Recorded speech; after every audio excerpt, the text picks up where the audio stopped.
Hi, Muchismo Eugene. Welcome to another video from Exit Strategy. Please consider liking, subscribing, sharing the video if you found it helpful. Give it a thumbs up. Pass it on if you believe someone else would benefit from it. I would appreciate that. Wow, boy, it's scorching hot. 81 degrees out. Should have wiped my face before, but a little sweat never hurt anybody. Let's talk about how empaths are interactional when we meet someone, while narcissists are transactional when they meet people. This is the way it is. This is the way it will continue to be. And there is no change in sight for the narcissist, short of the hand of God, and that is a far reach. Even though we know God can save and deliver you from all of your woes, you have to be willing. And that is why I stand on that. There is a very strong impossibility of change for a narcissist because of their arrogance, their ego, and their high-minded mentality, their grandiose thinking. You have to be wrong and acknowledge that you're wrong in a real genuine way in order to be able to even entertain the option of correction. The Bible said even when a fool is corrected, he is considered wise. So when we meet people, our interactions are genuine. Even if we believe the person is no damn good and they're phony and whatnot, our genuine interaction with them will be organically genuine. Our hesitancy and all of those other things, they may or may not notice that, but nonetheless, we will continue to be who we are. We may withhold a lot of who we are and just give off of some of our persona. We won't let a lot of us ourselves out of the bag. And that's a survival skill in life. So the narcissist, as opposed to the narcissist, when they meet you, all they see is opportunity. And again, human beings in general, when we interact, and depending on who we're interacting with, say if we're networking, some parts of that interaction can be transactional, because networking, you're letting them know, I do this, I offer this service, and they'll likewise say, well, you know what? Oh, that's cool. Maybe I can refer you to some people like that. And all of this stuff is above board. And again, the narcissism in us may be discreet about how that interaction ends up being transactional, because it could be leading to a business opportunity, a business venture. But to the degree that we meet people, or one meets someone for the sole purpose of not only gaining from them, but destroying them in the process.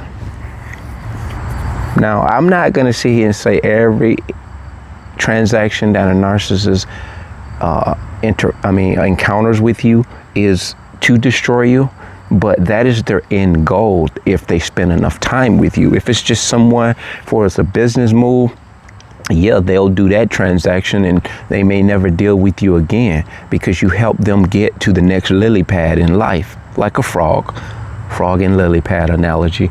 But if you stay around and they connect to you long enough, that is their ulterior motive, to destroy you. And so when we meet people, we build. We're builders, and narcissists are destroyers. They are destroyers. So just keeping that in mind, don't think when you enter into a business venture with a narcissist, you're thinking, man, I'll just get in here and develop whatever I need to develop with them, knowing that they're a narcissist, and get out. You're on borrowed time. That may or may not end up working out in your favor.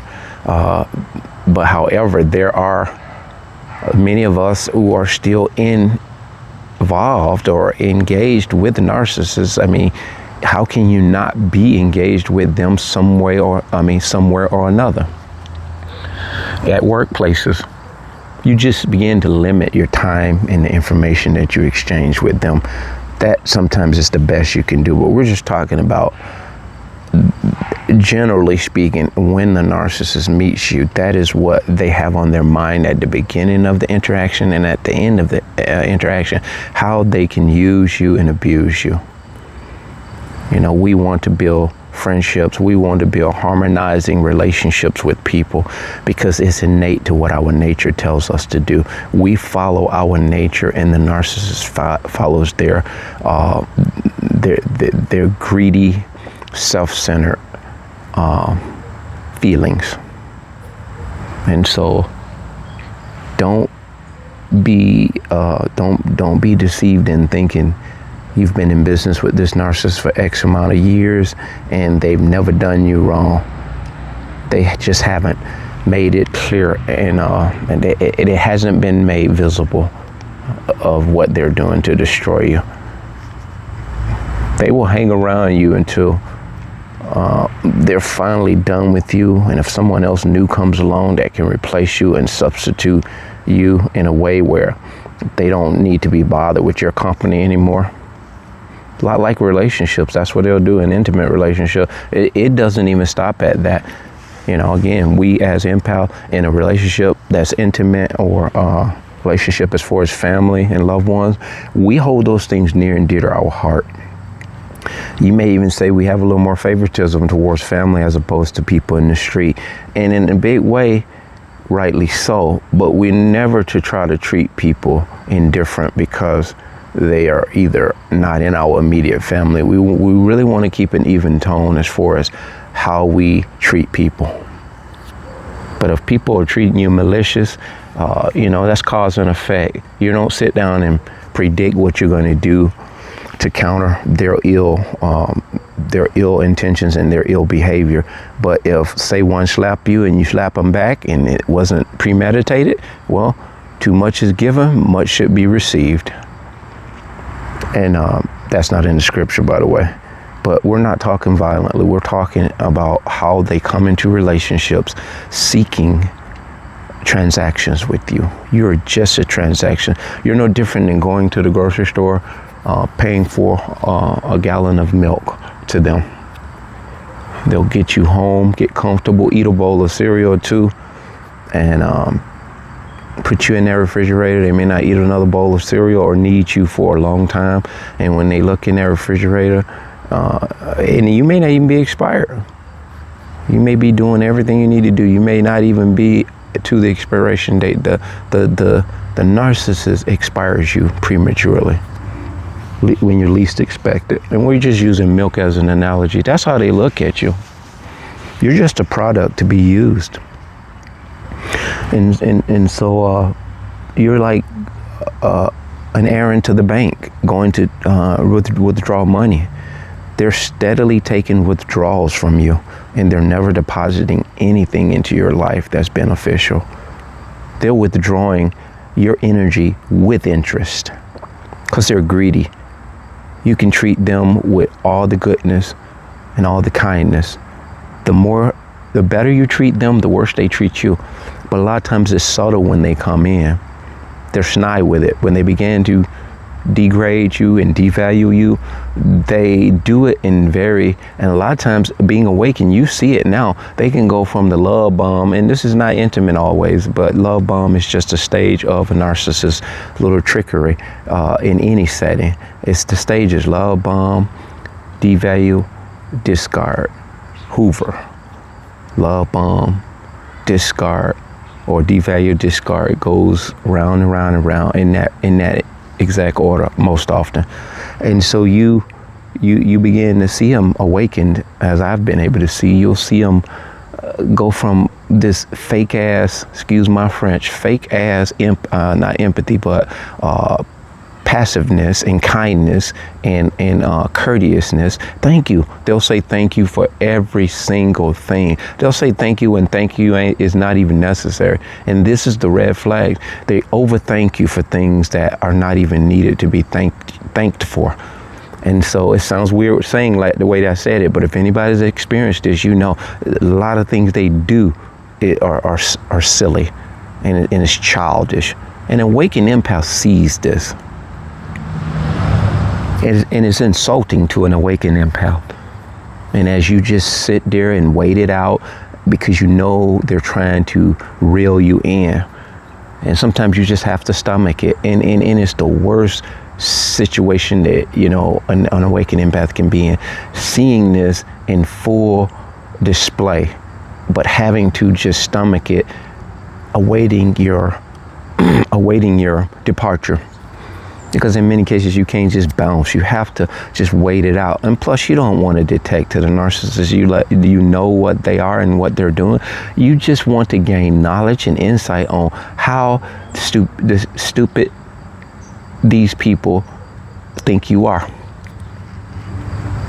and to see how far they're willing to go with their stupidity. And you just